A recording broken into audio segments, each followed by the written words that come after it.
From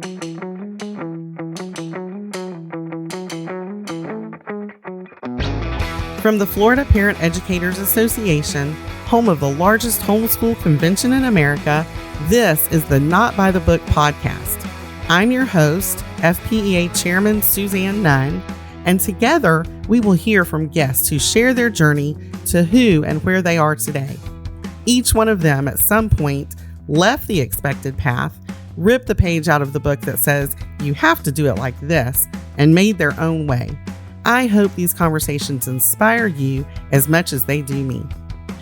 Welcome to Not by the Book, the podcast where we listen to people's stories of how they got to where they are today and the often unexpected journey that got them there.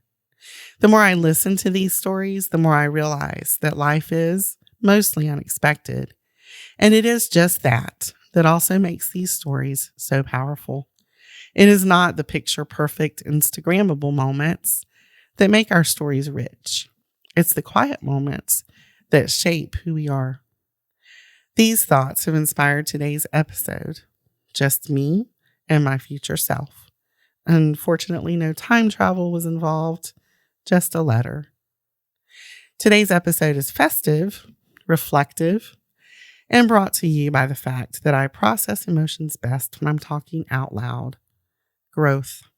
I'm writing a Christmas letter to my future self because nothing says holiday tradition like emotional vulnerability with a microphone. So let's do this. Dear future me, it's Christmas right now. The lights are on, the year is ending, the smells of the season coming from the kitchen, and once again, I am confused about how time works. It's fake. January lasted approximately 9 years, and somehow December showed up in 5 minutes. Please make it make sense. I don't know where you're listening from. Maybe life is calm. Maybe it's chaotic. Maybe you're listening at 1.25 speed, which honestly feels disrespectful, but it tracks. Wherever you are, I hope you remember this. God was faithful this year. Not flashy, not dramatic, just steady.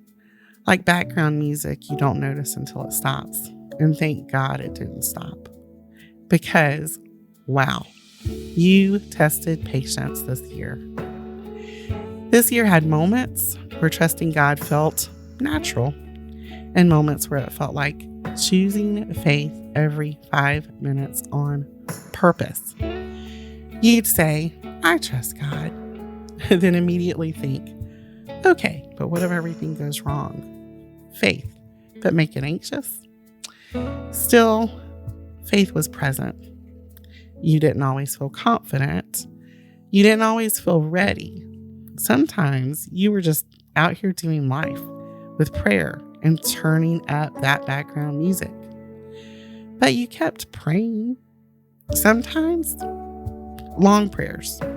Sometimes just, God, seriously, I don't know what to do. And yet, you kept showing up. You kept choosing trust even when clarity absolutely refused to participate. That matters more than you realize. I hope by now you've learned that faith doesn't mean knowing what's next. It means moving forward without having any idea what's next. But remember, you like surprises? I hope you stopped assuming every delay meant everything was wrong. Sometimes God wasn't closing the door.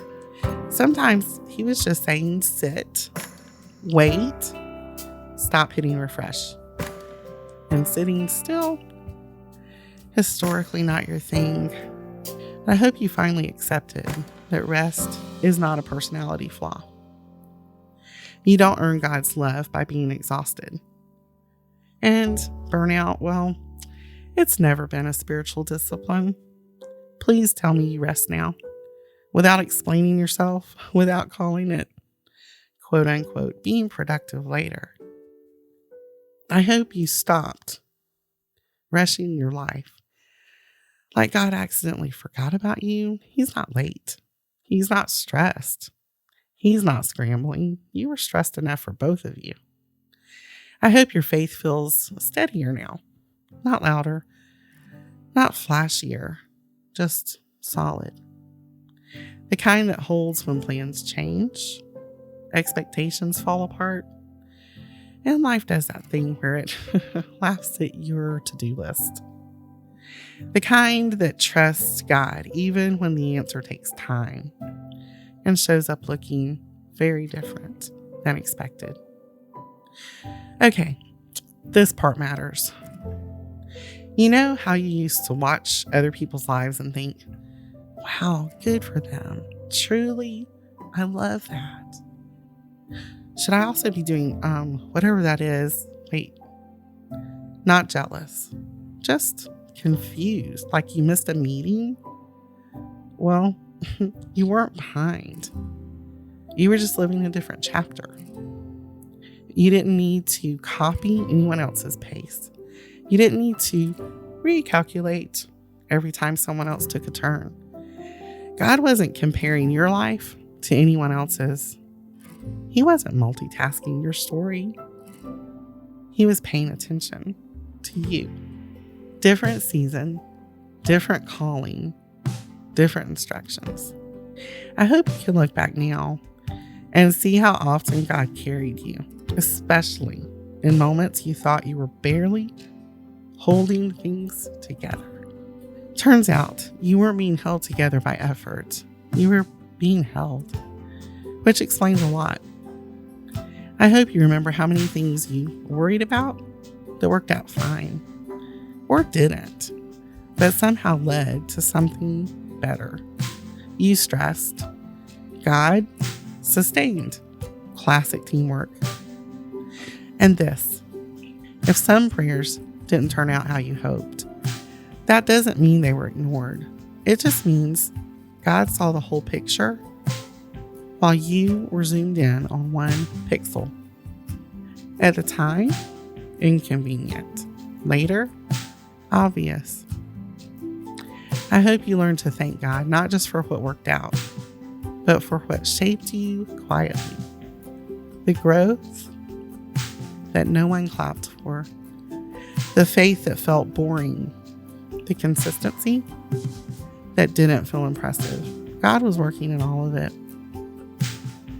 I hope you're kinder to yourself now. You're not behind. You're not failing. You're not bad at faith because you have questions. You're human and deeply loved. And as I was reminded by a friend this week, still becoming, which is allowed and even encouraged. Merry Christmas, future me. Keep trusting God. Keep laughing, especially when life feels absurd. And keep remembering, you don't need everything figured out to be faithful. Love past you, who didn't have the answers, but trusted God anyway. That letter isn't just for future me. It's for anyone ending the year hopeful, tired, grateful, confused, or all of that before lunch. If you want to, write your own Christmas letter to your future self. Be honest, be kind, don't forget to find the humor, and invite God into it. Faith doesn't have to be loud to be strong, and progress doesn't have to be fast to be real. Rest well, laugh often, and trust that God is still working even when it feels slow. Thank you for spending part of your Christmas season with me. Here's wishing you and yours a very Merry Christmas.